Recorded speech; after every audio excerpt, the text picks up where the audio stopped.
Don Lorenzo believed a man's greatest strength was the fear he put into others. He was wrong. His greatest mistake was forgetting that the people who see everything are the ones who are never seen at all. By the time he realized the maid was more than a shadow, the trap was already closed. Lorenzo sat at the head of a long mahogany table, counting stacks of cash that smelled like sweat and gunpowder. He didn't look up when Elena entered the room to refill his water.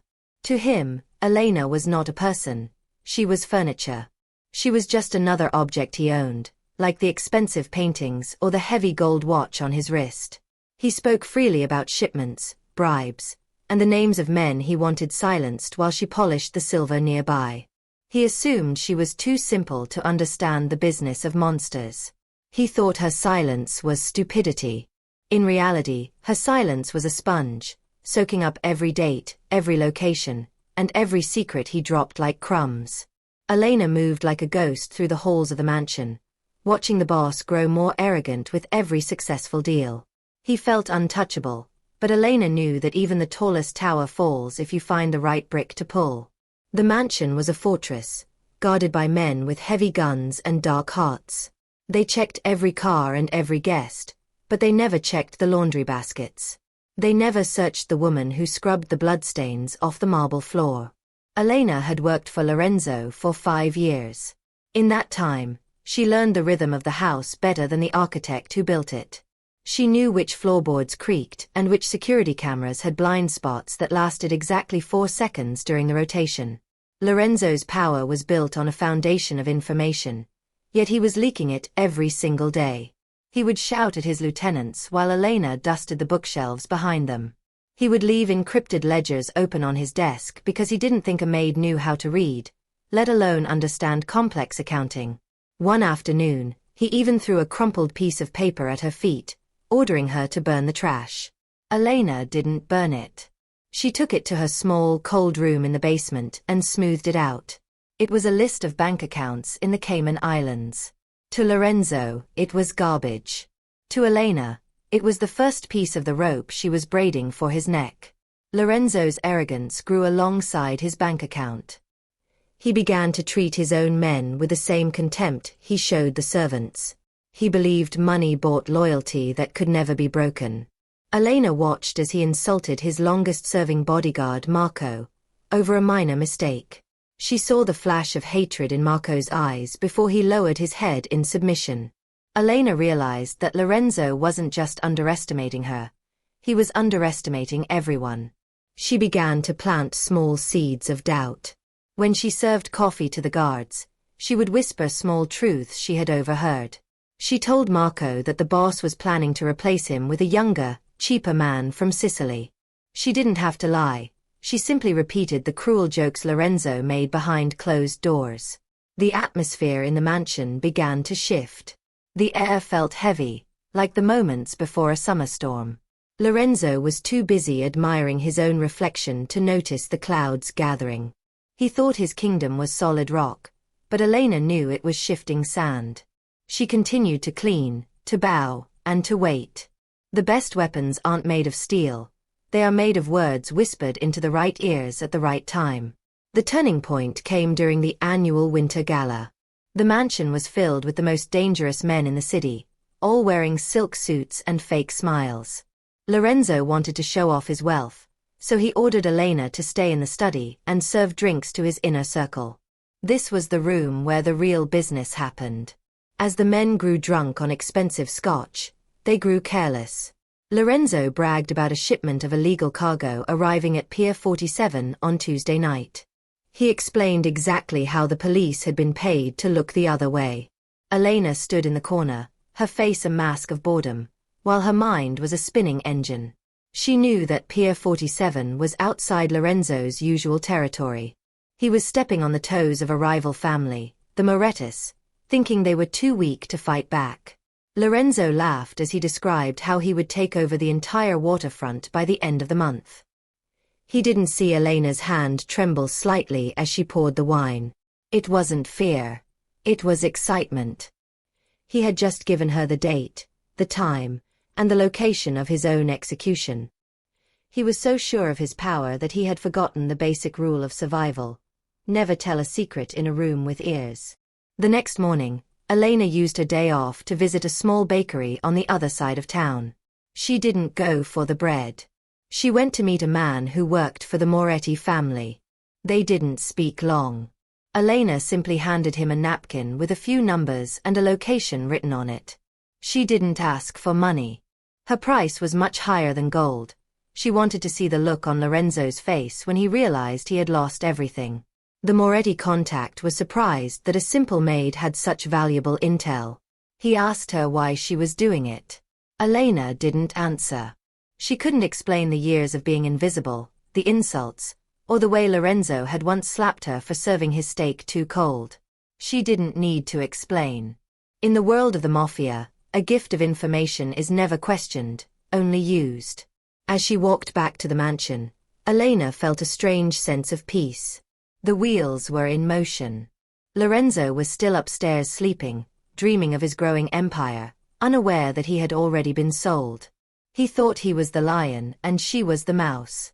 He forgot that a mouse can lead a hunter straight to the lion's den. Days passed, and Lorenzo became even more reckless. He started making moves against his allies, convinced that he was the only one who deserved to lead. He cut the commissions of his street bosses and stopped paying the protection money to the local unions. He felt he was above the rules that governed the underworld. Elena continued her work, scrubbing the floors until they shone like mirrors. She noticed that the house felt different. The guards were no longer laughing in the kitchen. They stood stiffly, their eyes darting toward the stairs every time they heard Lorenzo's heavy footsteps. The boss noticed the tension but interpreted it as respect. He loved the way people went silent when he entered a room. He didn't realize they weren't silent out of respect. They were silent because they were waiting for the signal to jump ship. Elena found a discarded burner phone in the trash in Lorenzo's office. He had used it once and tossed it, thinking it was clean. But Lorenzo was old-fashioned and clumsy with technology. He hadn't wiped the call logs. Elena tucked the phone into her apron. It contained the direct numbers of 3 crooked judges. This was the insurance policy she needed to ensure Lorenzo didn't just lose his business, but his freedom as well. Tuesday night arrived with a cold, biting wind. Lorenzo was in a celebratory mood. He headed out to Pier 47 with only a small group of his most trusted men. He was so confident in his plan that he didn't think he needed a full escort. Before he left, he shouted at Elena because his coat wasn't brushed to his liking. He called her a worthless animal, and pushed her aside as he walked out the door. Elena watched the taillights of his black SUV disappear down the driveway. She knew he wouldn't be coming back to a warm house. As soon as the gates closed, Elena went to the study. She picked up the landline and made a single call to an anonymous tip line at the Federal Building. She gave them the bank account numbers, the names of the judges, and the location of the warehouse at the pier. She spoke clearly and calmly, her voice never wavering. She had practiced this moment in her head for years. By the time the police and the Moretti hitmen reached the pier, Lorenzo would be trapped between 2 fires. He had built his life on the idea that he could control every variable. He had simply failed to account for the woman who cleaned his toilets. The chaos at the pier was absolute. The Moretti family struck first, emerging from the darkness like shadows. Lorenzo's men were outnumbered and outgunned. Just as the gunfire began to die down, the sirens screamed in the distance. The police, tipped off by Elena's detailed information, swarmed the area. Lorenzo, wounded and bleeding, tried to flee into the water, but there was nowhere to go. He was caught with his hands in the air, surrounded by the very evidence he thought was secret. Back at the mansion, the remaining guards heard the news over their radios. They didn't stay to defend the house. They knew the empire was crumbling, and they didn't want to be buried in the ruins. They grabbed what they could and fled into the night. Elena stood in the middle of the grand foyer, listening to the silence. The giant house felt empty and hollow, like a ribcage. She walked up the stairs to Lorenzo's bedroom. She looked at the silk sheets and the gold-plated fixtures. None of it mattered anymore.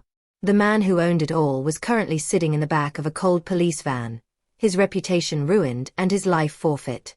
The invisible woman had finally been seen, even if Lorenzo wasn't there to witness it.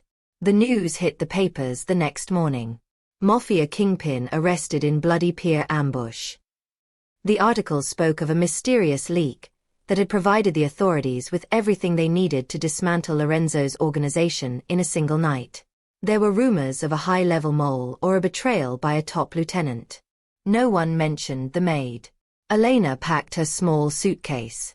She didn't take anything that didn't belong to her, except for a single silver coin she had found under Lorenzo's desk months ago. She walked out of the front door and didn't look back. The gates were open, swaying in the breeze. The gardens were starting to overgrown, and the fountain had stopped running. Without the master, the mansion was just a pile of stone and ego. Elena felt lighter than she had in years. She had no empire, no millions of dollars, and no army of men. But she had something Lorenzo never truly possessed: the ability to walk down a street without looking over her shoulder. She had played the long game, and she had won. The powerful man had made a mistake, and the quiet woman had ensured it was his last. Power is a fragile thing when it is built on the backs of those you despise. Months later, Lorenzo sat in a gray prison cell, staring at the concrete walls. He spent his days trying to figure out who had betrayed him. He suspected his brother, his lawyer, and his rivals. He went over every meeting and every conversation 1,000 times. He never once thought of Elena. Even in his defeat, his arrogance blinded him. He couldn't imagine that someone so low status could have the intelligence or the will to destroy him. He died in that cell a bitter man, still believing he was a victim of a grand conspiracy by powerful enemies. He never realized that his downfall didn't come from a rival boss or a government agent. It came from the woman he ignored every morning. It came from the person who saw his flaws because he didn't think she was worth hiding them from. The world moved on, and the name Lorenzo became a cautionary tale whispered in dark bars. It was a story about a man who forgot that the smallest spark can burn down the largest forest. Elena lived a quiet life in a different city, a shadow among shadows, finally at peace. She was no longer a maid, and he was no longer a boss. They were both exactly what they deserved to be. Subscribe for daily Mafia boss stories where the powerful are exposed and the underestimated rise.